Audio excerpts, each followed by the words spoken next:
আসসালামু আলাইকুম। Future focus academy যেটা নতুন আমরা খুললাম সেন্টারটা, এটা আপনাদের জন্য খোলা সেটা।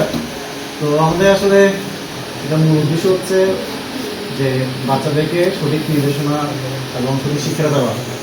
আমাদের আশেপাশে যেগুলো কোচিং দেখছেন আপনারা, তো ওগুলো দেখবেন যে শুধু আমরা আসলাম গেলাম, ঠিকমতো বাচ্চাদেরকে টেক কেয়ার করে না ঠিকমতো, ঠিক আছে।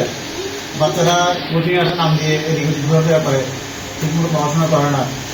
তো আমি আসলে এইসব দিকগুলো বিবেচনা করে একটা কোচিং সেন্টার দিচ্ছি। আমি এর আগেও অনেকগুলো কোচিং সেন্টারে পড়াশোনা ক্লাস নিয়েছি এবং আমি শিক্ষাঙ্গন স্যাংবিন প্লাস নামকরা কোচিং সেন্টারে হয়েছিলাম এবং আমি শিক্ষা স্কুলের সিনিয়র টিচার গণিতের এবং কমার্স বিভাগের। তো আমার অভিজ্ঞতা থেকে আমি বলবো যে বাচ্চাদেরকে শুধু টিচারদের উপর ছেড়ে দিয়ে দেওয়ার পর গার্জিয়ানরা একদম মেরে সব বসে থাকে। তো আমার বাচ্চারা গেল কি না, কখন বের হলো কোচিং থেকে, তারপর ঠিকমতো পড়াশোনা হলো কি না। যখন দেখতেছে বাচ্চারা পড়াশোনা হচ্ছে না, বাসায় টিচার রেখে দেয়। বাসায় টিচার রেখে কোনো লাভ হয় না। তো আমি সব কিছু মিলাই একটা কোচিং সেন্টার দাঁড় করানোর চেষ্টা করছি আপনার দোয়াতে, আপনার সবার দোয়াতে আমরা করতেছি। এবং আজকে উদ্বোধন করলাম কোচিংটা ফিউচার ফোকাস একাডেমি নামটা দিয়ে। তো ফিউচার ফোকাস নামটার মধ্যে কিন্তু আমার পরিচিত আছে যে ভবিষ্যৎ দেখার একটা কোচিং সেন্টার, আমাদের বাচ্চার ভবিষ্যৎ। তো দেখবেন যে আমি প্রথম মেন টার্গেট হচ্ছে আমার বাচ্চাগুলো পারতেছি কিনা। শুধু ভালো বাচ্চাগুলো পড়াশোনা করলো, দুটো বাচ্চাগুলো এসে আড্ডা দিয়ে চলে গেলো, কিন্তু কিছু পড়া হলো না। তা আমি আসলে ওই দিকটা বিবেচনা করে আমার এখানে প্রত্যেকটা বাচ্চা ঠিক পড়াশোনা করতে পারতেছি কিনা আমি প্রতিনিয়ত গার্জিয়ানের যোগাযোগ রাখবো। আমি কল দিয়ে হোক জেরো হোক বাচ্চার প্রতিদিনের যে আপডেটটা, প্রতিদিন যে খবরটা আমি গার্জিয়ানের কাছে পৌঁছে দিব। আমি আমার সর্বোচ্চ দেওয়ার চেষ্টা করব, সবচেয়ে বড় কথা হচ্ছে এটা। এবং গার্জিয়ানরা আমার সাথে যারা এখানে কোচিংয়ে জড়িত হবেন বা বাচ্চা ভর্তি করাবেন, আমি পড়াশোনার পাশাপাশি দেখবো তাদের উন্নতি হচ্ছে কিনা। পরীক্ষা নিব এই কোচিংয়ের মধ্যে, তাদের ক্লাস থাকবে প্রতিদিন এবং ক্লাস শেষে আমরা একটা পরীক্ষাও নিব এবং পরবর্তীতে পরীক্ষা নেওয়ার পর কোথায় খারাপ করলো না করলো যাচাই বাছাই করে আমরা তো আবার তার পরীক্ষা করবো, তাকে যেন পরবর্তীতে এটাকে রিকভার করে কেউ ভালো করবে সে চিন্তা করতে হবে আমাকে। আমাদের দেখবেন কারিকুলাম চেঞ্জ হচ্ছে বারবার। বাচ্চারা প্রথম কারিকুলামে বাচ্চাদের ভবিষ্যৎ করে নষ্ট হয়ে গেছে এক ধরনের। বেসিক জ্ঞান বলতে কিছু নেই, এখনো যোগ বিয়োগ গুণভাগ কিছুই পারে না, একটা বাচ্চা রিডিং করতে পারে না। আমাদের এখানে আশেপাশে অনেক স্কুল আছে, ছাতার মধ্যে অনেক স্কুল হয়ে গেছে। দেখবেন যে একটা বাচ্চা ভর্তি হতে গেলে ভালো একটা স্কুল ভর্তি হতে পারতেছে না, শেষমেশ কোথাও ভর্তি হচ্ছে আমরা না পারতে যারা নতুন স্কুল খুলতেছে ওই স্কুলগুলোতে এসে ভর্তি হচ্ছে বাচ্চাগুলো। এটা কেন হবে? একটা নর্মাল স্কুল থেকে ভালো বাচ্চা তৈরি হতে পারে না, সে রিডিং করতে পারবে না, সে বাংলা পড়তে পারে না, ইংলিশ পড়তে পারে না। আমরা সেটা চেষ্টা করবো এই কোচিংয়ের মধ্যে যে আমার বাচ্চাটা যে কোনো জায়গায় গেলে রিডিং করা তো দূরে থাক, একটা ভালো কিছু করে আসতে পারে সেই চেষ্টা এখানে করবো আমরা। সেটা আপনাদের সহযোগিতা এবং দোয়াটা সবচেয়ে সবচেয়ে থাকবে, দোয়াটা কেমন থাকবে। তো আপনারা আমার কোচিংয়ে দোয়া করবেন সবাই এবং আপনাদের বাচ্চাদেরকে নিয়ে আসবেন। আমরা 2 দিন ফ্রি ক্লাস দিয়ে দেখাবো যে আমাদের কেমন পড়াশোনা হচ্ছে। বাচ্চারা বাসায় গিয়ে বলবে যে কেমন পড়াশোনা হলো কোচিংটার মধ্যে, ঠিক আছে।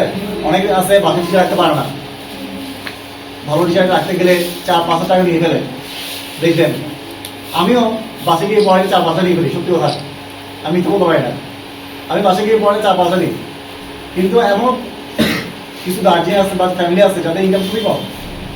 তা আমি সেই জিনিসটা এখানে তুলে ধরার চেষ্টা করছি যে খুব কম টাকা দিয়েও কিন্তু ভালো মানে পড়ালেখা হয়, এবারে পরিশ্রম দাঁড় করাবো। এই মাথায় প্ল্যানটা আমার সবার আগে।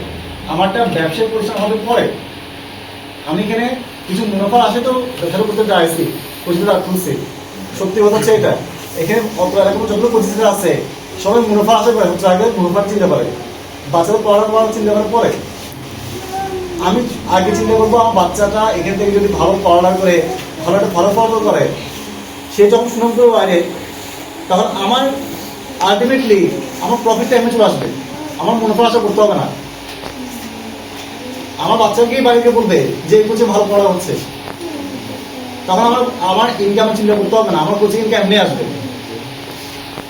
তা আমি হালালভাবে রোজগার করতে পারছি এবং আমার সর্বোচ্চ দেওয়ার চেষ্টা করবো। এখানে আমার এখানে ভালো ভালো টিচার আছে, আজকে হয়তো অনেক টিচার আসে নাই, এখানে আমার বাবা আছে, আমার শ্বশুর আছে, তাদের দোয়া নিয়ে এখানে শুরু করতে পারছি। এবং আমার সাথে আমার কলেজে আছে, আমার ম্যাম আছে এখানে, আমার শিরামে জাহিদ স্যার, আমার এখানে স্যার একজন আছে, সায়েন্সের টিচার আছে।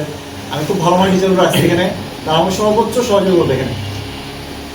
যার যে বিষয়ে দুর্বলতা আছে তাকে আমি এক্সট্রা ক্লাস দিয়ে হলো তুলে আনার চেষ্টা করবো।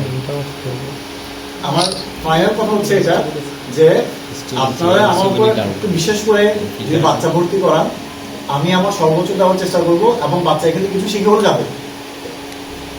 আপনার পাশ ফেলে চিন্তা হচ্ছে পরে আমার বাচ্চা কিছু পারে কিনা, কোথাও গেলে লজ্জা বোধ করতে হয়। আমি স্কুল টিচার, আমি যখন বাচ্চাটা ভর্তি করাই সবার আগে বাংলা পড়তে পারে কিনা, রিডিং করতে পারে কিনা, ইংলিশ রিডিং করতে পারে কিনা, যোগ দিয়ে গুণ ভাগ নর্মাল একটা জিনিস এটা পারে কিনা আগে এটা দেখি আমরা। এখন দেখা যাচ্ছে বেশিরভাগ স্কুলের মধ্যে ক্লাস 10-এর স্টুডেন্ট পারে না জিনিসটা। আমার এখানে আমার নিজের স্কুলেও অনেকগুলো স্কুল আছে যা পরীক্ষার্থী, এসএসসি পরীক্ষার্থী। তো ওরা সামনে ভবিষ্যতে এসএসসি পরীক্ষা দিবে, সবাই দোয়া করবেন। এরা শিক্ষকদের স্কুলের সব ছাত্রদের আছে, আমার এখানে যে বসে আছে এরাও আমার স্টুডেন্ট স্কুলের। তো আমি কেমন করে তারা ভালোভাবে জানে। তো ওরা বিগত অনেক বছর ধরে স্কুলের সাথে জড়িত আছে এবং আমার পড়াশোনাও আওতায় তারা আছে। তো আলহামদুলিল্লাহ আমি ওদেরকে একদমই আসতে পারছি। তো সামনে ওরা এসএসসি পরীক্ষা পাস করবে, এইচএসসি আমার এখানে এইচএসসি পর্যন্ত আছে, আমি এইচএসসিতেও এখানে ভালো সার্ভিস দিব। তো এই দোয়া সবার কাছে রইল যে আমার জন্য সহযোগিতা করবেন। আসসালামু আলাইকুম।